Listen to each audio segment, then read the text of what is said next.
ডেনমার্কের কোপেনহেগেন বিমানবন্দর স্পর্শকাতরে এলাকার আশপাশে দেখা মিলল কয়েকটি অজ্ঞাত ড্রোনের। পরিচয় গোপন করে হঠাৎ উড়ে এসে আবার রহস্যজনকভাবে হারিয়ে যায় আকাশেই। এতে সাময়িকভাবে বন্ধ করে দিতে হয় বিমান চলাচল।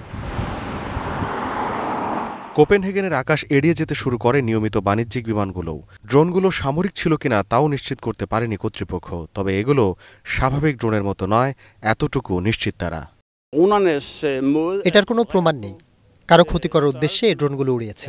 বরং গতকাল যেভাবে ড্রোনগুলো উড়েছে তাতে মনে হয়েছে তাদের আসল উদ্দেশ্য ছিল দেখানো। উড়ানোর ধরনে অন্তত মনে হয় দেখানো অথবা প্র্যাকটিসের জন্যই এটি উড়ানো হয়েছে। এ ঘটনার কয়েক ঘণ্টা পর কোপেনহেগেন বিমানবন্দরের কার্যক্রম আবারও চালু হলেও এবার বন্ধ করতে হয় অসলো বিমানবন্দর, কারণ নরওয়ের আকাশসীমাতেও উড়তে দেখা যায় অজ্ঞাত এক ড্রোন।